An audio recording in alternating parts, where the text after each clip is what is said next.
Baik, bismillahirrahmanirrahim. Assalamualaikum warahmatullahi wabarakatuh.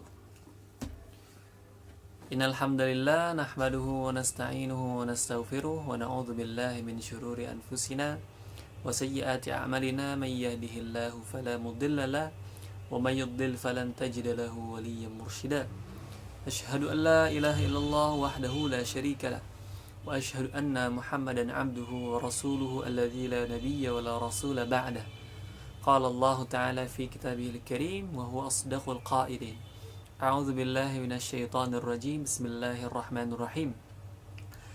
Walladzina utul ilma darajat. Wa qala Nabi sallallahu alaihi wasallam, man salaka tariqan yaltamisu fihi ilman, sahhalallahu lahu tariqan ilal jannah. Shadaqallahul azim. Puji serta syukur kita panjatkan kepada Allah Subhanahu wa taala. Tidak pernah lupa dan jangan pernah lupa, harus menjadi sebuah keseharian bahwasanya kita harus bersyukur kepada Allah Subhanahu wa taala.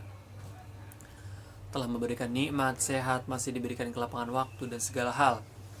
Dan juga salat serta salam semoga tetap tercurah limpahkan kepada Nabi Muhammad sallallahu alaihi wasallam. Semoga tetap tercurah juga kepada para keluarganya, sahabat, tabi'in, atba'ut tabi'in, dan kepada kita ila akhiri al-yawm, yaumul qiyamah. Semoga di hari kiamat nanti, di pada mahsyar, Allah Subhanahu wa taala menjadikan kita sebagai seorang termasuk daripada umatnya Nabi Muhammad sallallahu alaihi wasallam. Amin amin ya rabbal alamin. Menindaklanjuti kajian kemarin, karena pembahasannya lumayan mendalam ya, saya cuma bisa membahas 2 hadis karena kalau terlalu buru-buru juga sayang sekali bahasan hadis yang begitu masya Allah kita bahas dengan sedikit pembahasan selewat-selewat saja. Maka bab mujahadah ini saya sekarang mungkin akan membahas setidaknya maksimal 4 hadis, mungkin minimal 3, tapi maksimal akan 4 hadis. Baik ya, kita masih tetap dalam bab mujahadah, syarah Riyadhus Shalihin Nuzhatul Muttaqin. Kita sharing-sharing saja, tidak ada yang paling benar, saya hanya membacakan. Kalau salah mohon ingatkan, kalau benar itu dari Allah Subhanahu wa taala. Kalau ada tambahan boleh tulis di kolom komentar insyaallah. Baik, langsung saja ya ke hadis ketiga. Kemarin kita sudah sampai hadis kedua. Bismillahirrahmanirrahim. Ats-tsalits an Ibnu Abbas radhiyallahu anhuma qala Rasulullah sallallahu alaihi wasallam. Nah, ini nih masyhur juga nih hadisnya. Ni'matani maghbunun fihima katsirun minan nas, as-sihah wal faragh, rawahul Bukhari. Bahwasanya dari Rasulullah SAW bersabda bahwasanya ada 2 nikmat. Kata Rasulullah SAW, maghbunun fihima katsirun minan nas, bahwasanya yang disia-siakan oleh kebanyakan para manusia. Siapa itu manusia? Saya, Muhammad Rizky Akbar. Antum semua yang sedang menonton ini, dari zamannya Nabi Adam sampai zamannya manusia terakhir nanti. Apa itu? 2, as-sihah wal faragh. Sihah, kuatul badan, sehat, bisa makan, bisa minum, bisa istirahat nyaman, segala macam. Wal faragh, dan juga keluangan waktu kosong. Orang sekarang menyesal karena sudah tidak punya banyak waktu. Waktunya habis untuk bekerja, waktunya habis untuk melakukan hal-hal yang kurang manfaat. Ketika dikasih waktu luang, dia juga melakukan hal-hal yang tidak manfaat. Hadis riwayat Bukhari dan Muslim. Jadi 2 nikmat yang disia-siakan oleh manusia, sihah dan juga faragh. Oke, kita masuk kepada pembahasan bahasa hadis. Yang pertama, an-ni'mah. Apa artinya? Al-halu al-hasanatu allati yakunu 'alaiha al-insan.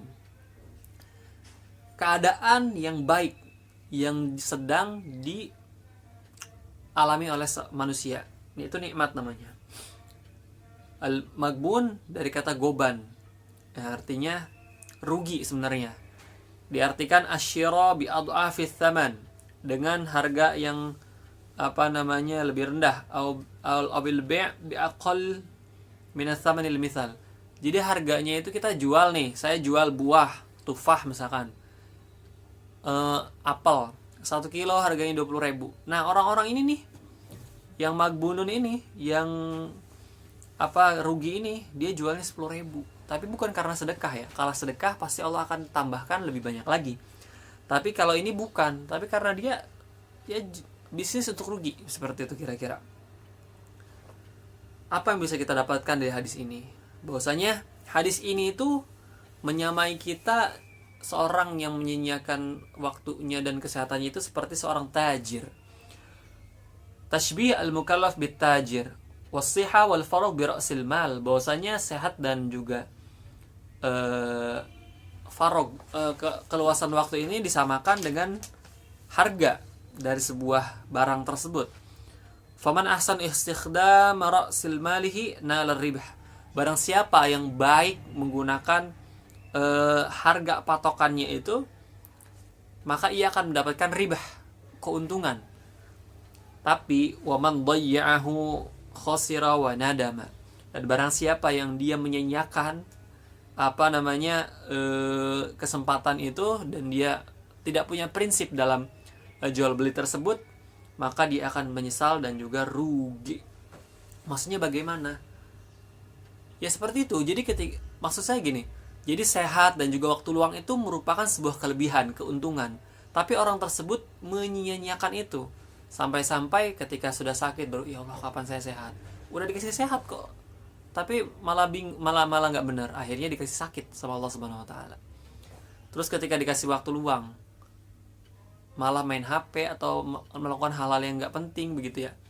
Sehingga aduh kapan ya saya bisa istirahat. Padahal dia dulu pernah dikasih waktu yang luang begitu kan ya. Lalu yang nomor 2, al-hirs ala istifada min sihatil wal faragh. Harus kita sebanyak-banyak mengambil manfaat daripada kesehatan yang kita miliki dan juga waktu luang yang kita punya. Untuk apa? Lit taqarrub ilallahi ta'ala wa fi'lal khairat qabla fawatihima. Taqarrub ilallahi ta'ala. Taqarrub itu apa sih? Taqarrub itu tuh bukan hanya sholat. Taqarrub itu bukan hanya saum. Taqarrub itu bukan hanya haji. Taqarrub itu bukan cuman hal-hal yang sifatnya mungkin orang-orang lain di sana ada kalimat-kalimat menyakitkan, membosankan begitu ya. Taqarrub itu kita bisa berolahraga, melakukan hal kebaikan, aktivitas sosial, menjenguk orang sakit, banyak itu taqarrub itu. Jadi banyak macamnya gitu. Jadi nggak ada alasan kita merasa bosan dengan taqarrub kepada Allah Subhanahu Wa Taala. Melakukan banyak kebaikan apapun. Sebelum hadis sebelumnya apa? Allah akan memberikan banyak kebaikan walaupun kita memberinya sedikit kan. Maka di sini juga sama gitu. Lakukan apapun, bahkan kita menyingkirkan duri dari pinggir jalan itu mendapatkan pahala banyak insyaallah. Lalu katsirun minan nas la yaqdiruna hadhihi ni'mah. Banyak tuh orang-orang manusia enggak nyadar, enggak tahu, enggak berpikir bahwasanya ada nikmat ini, nikmat sehat dan juga nikmat faragh.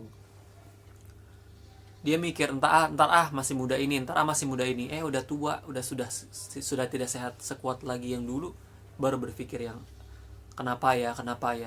Itu susah, nggak bisa, waktu tidak bisa diulang. Lanjut, fayudayyi'una awqatahum bima la fa'idata fihi wa yafnuna ajsamahum bima yadurruhum. Dia menyanyiakan semuanya, waktu-waktunya dan juga malah merusak badannya gitu. Wal Islamu harisun 'alal waqti wa salamatul abdan. Bahwasanya Islam itu adalah agama yang sangat memperhatikan waktu dan juga untuk memperhatikan juga kesehatan badan kita. Begitu. Itu hadis ketiga dari kitab Riyadhus Shalihin babul mujahadah. Baik, kita lanjut ke hadis selanjutnya. Hadis rabi'. An Aisyah radhiyallahu anha أن النبي صلى الله عليه وسلم كان يقوم من الليل حتى تتفطر قدماه فقلت له لما تصنع هذا يا رسول الله وقد غفر الله لك ما تقدم من ذنبك وما تأخر قال أفلا أحب أن أكون عبدا شكورا متفق عليه. هذا لفظ البخاري نحن في صحيحين من رواية المغيرة بن شعبة. Hadis riwayat Muslim, Bukhari dan Muslim. Nah, ini juga salah satu hadis yang menampar saya banget, kita semua juga ya. Bahwasanya Rasulullah SAW diceritakan dari Aisyah radhiyallahu anha bahwasanya Nabi SAW itu ketika malam itu bangun untuk sholat. Nggak peduli musim panas, nggak peduli musim dingin, nggak peduli secapek apapun, nggak peduli selelah apapun, sengantuk apapun, beliau bangun. Hatta tatafattara qadamahu, sampai kakinya itu pecah-pecah. Kita kan mungkin pecah-pecah karena main bola, kita kan mungkin pecah-pecah karena sering nyuci. Tapi Rasulullah SAW pecah-pecah karena saking lamanya berdiri untuk sholat tahajud, membaca Al-Qur'annya, Masya Allah. Fakultu ya lahu, lima tasna'u hadha ya Rasulullah. Maka Sayyidah Aisyah mengatakan kepada Rasulullah, ya Rasulullah, ngapain sih ya Rasulullah kamu melakukan seperti ini, ngapain?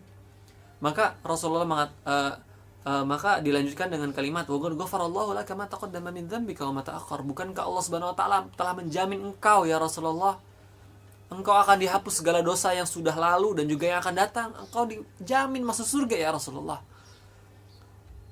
Qala, maka Rasulullah SAW menjawab seraya bersabda, afala uhibbu an akuna 'abdan syakura.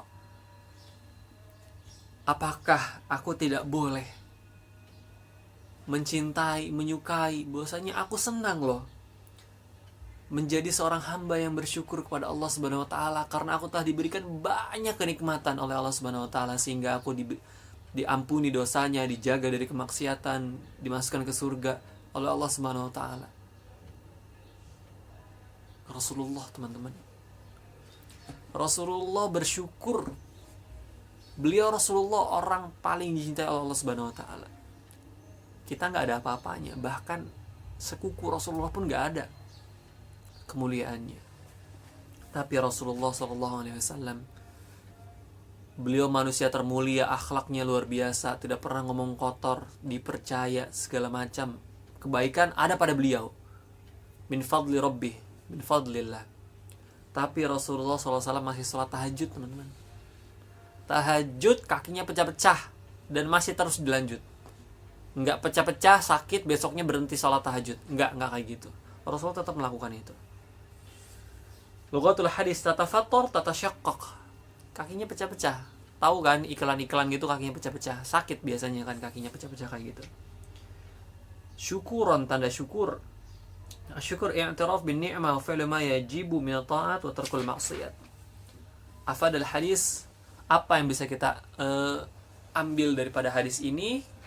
Di kitab ini dijelaskan bahwasannya qala Ibnu Abi Jumrah, yajib alla yakhtara bibalina anna dhunub allati akhbarahu Allah Ta'ala annahu bifadlihi ghafaraha lin-nabi min qabili ma taqa'a nahnu fihi ma'adallah li'anna al-anbiya ma'sumuna min al-kaba'ir bil ijma' wa min as-saghair allati fiha radha'il. Amma as-saghair allati laysa fiha radha'il fa fiha khilaf bain al-ulama' والأكثر على أنه معصوم منها وأن هذا من قبيل حسنات الأبرار سيئات المقربين فإنه لعلو قدره صلى الله عليه وسلم كان ما يقع فيه ولو خلاف الأولى يعتبر ذنبا بحقه غير أنه يكون مغفورا له لا يؤاخذ به. Bahwasanya apa yang bisa kita ambil, bahwasanya kita bisa melihat bahwasanya Rasulullah SAW itu secara ijma' ulama, para nabi, para rasul itu maksum, dijaga langsung untuk tidak melakukan maksiat. Maksiat besar ya. Walaupun minas shaghair, di maksiat-maksiat kecil itu ada khilaf. Walaupun secara kebanyakan masih tetap mengatakan bahwasanya tetap dijaga dari kemaksiatan kecil. Seperti itu. Yajibu an takuna ni'mah sababan li ziyadati syukur 'alal muslim an ya'tiya bin nawafil qadar ma yastati'. Jadi kita bahwasanya kita melakukan ibadah itu salah satunya adalah tanda syukur. Kita sholat itu merupakan sedekah kita terhadap badan kita. Saum juga seperti itu. Bahwasanya ketika apapun yang kita terima gitu kan ya, dan nikmat Allah Subhanahu wa taala, maka wajib hukumnya kita bersyukur kepada Allah Subhanahu wa taala. Kalau kita nggak bersyukur maka kita kufur. Seperti itu kan kaidahnya. Kufur nikmat kan istilahnya kan kufur nikmat begitu.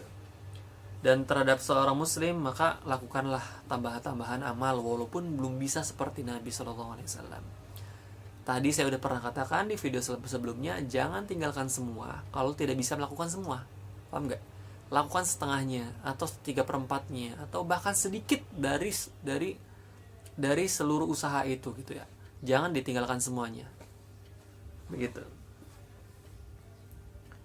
Itu merupakan hadis keempat.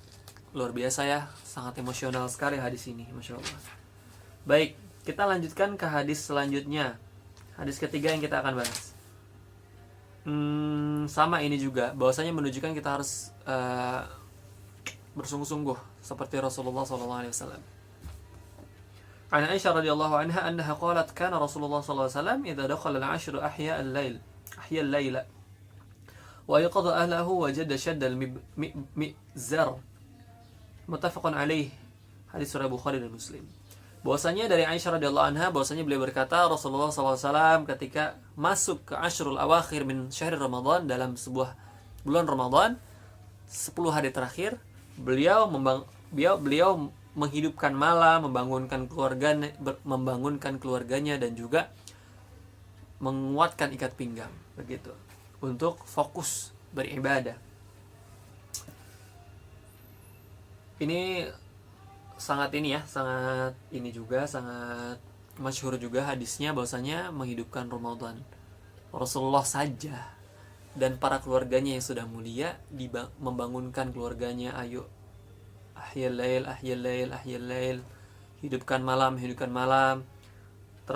Salah satunya adalah ya ketika adalah malam-malam tertentu yang punya fadilah, maka hidupkan dengan banyak amal-amal seperti itu, kayak ya nanti ada Rabiul Awal, misalkan kayak Zulhijjah, sebelum Idul Adha, terus juga ada Ramadan, begitu ya. Itu Rasulullah SAW mencontohkan kepada kita bahwasanya keluarkan semua amal-amal terbaik kita, begitu. Kalau biasanya malam kita begadang, main HP, ngobrol sama teman, sama istri ibadah juga, tapi ada yang lebih penting dari itu. Kita lakukan kegiatan lain. Kita tinggalkan semuanya, kita lakukan pada malam-malam yang punya fadilah di sana. Wistahabu ihalail fi Ramadan wala sima al-ashr al-akhir min. Udah jelas ya, kita memang dianjurkan untuk menghidupkan Ramadan di Ashrul Awakhir. Itu semua merupakan tanda dari Nabi sallallahu alaihi wasallam, bukan cuma ngomong bahwasanya ini loh harus sungguh-sungguh, tapi Nabi melakukan itu. Makanya kabur maqtan indallah an taqulu ma la taf'alun. Celaka orang yang ngomong gak ngelakuin. Saya nih ngomong kayak gini, memang luar biasa makmunahnya, luar biasa teramanati, seolah-olah teramanati. Kamu sudah ngomong gini, harus dilakukan. Itu berat, teman-teman semuanya. Itu ya, ini hadis ke-3 yang saya bahas.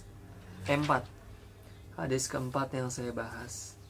Jadi paling untuk pertemuan kali ini 4 hadis dulu. Untuk pertemuan selanjutnya kita akan bahas lagi. Pertama, jangan lupa bahwasanya jangan sampai kita tidak sadar terhadap nikmat-nikmat yang pernah kita diberikan oleh Allah Subhanahu wa taala sehingga kita menjadi orang-orang yang rugi. Salah satunya tadi kesehatan dan juga waktu luang. Lalu juga Nabi SAW saja sholatnya sampai pecah-pecah kakinya, seenggaknya kita ikut bangun sholat walaupun kita bacanya hanya kulhu. Tapi itu merupakan awal yang baik, teman-teman. Gak bisa orang langsung tinggi loncatnya, semua ada step-stepnya.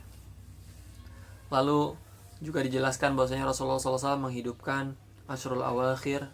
Oh, ini hadis ketiga, mohon maaf, tapi gak apa-apa, sudah cukup kayaknya ya. Untuk pertemuan kali ini cuma 3 hadis aja. Insya Allah daripada terlalu banyak malah tidak banyak manfaat, kita bingung juga apa yang mau kita ambil kan. Jadi teman-teman, gak ada alasan lagi kita untuk tidak bersungguh-sungguh. Nabi kita, Masya Allah, yang luar biasa, tidak pernah beralasan begitu ya, tetap mencontohkan kepada kita apa yang seharusnya kita lakukan. Jadi kita punya pemimpin, qudwah, orang yang kita panuti, yang jadi panutan itu benar-benar panutan begitu. Maka kita berusaha sebaik mungkin untuk melakukan yang terbaik. Saya kira saya cukupkan dulu untuk hari ini. Untuk pertemuan kali ini, mohon maaf jika banyak kesalahan, tutur kata yang kurang baik, dan balelol, misalkan ada hal-hal yang kata-kata yang tidak jelas gitu diucapkan, saya mohon maaf bila benar datangnya dari Allah, bila salah datangnya khusus dari saya. Saya mohon maaf jika ada tambahan, mohon tulis di komentar, jangan lupa subscribe dan share. Gitu. Mudah-mudahan kita semua dalam lindungan Allah dan banyak kebaikan yang kita dapatkan dalam keberkahan juga. Billahi taufik wal hidayah. Wallahu muwaffiq ila aqwamit thoriq. Assalamualaikum warahmatullahi wabarakatuh.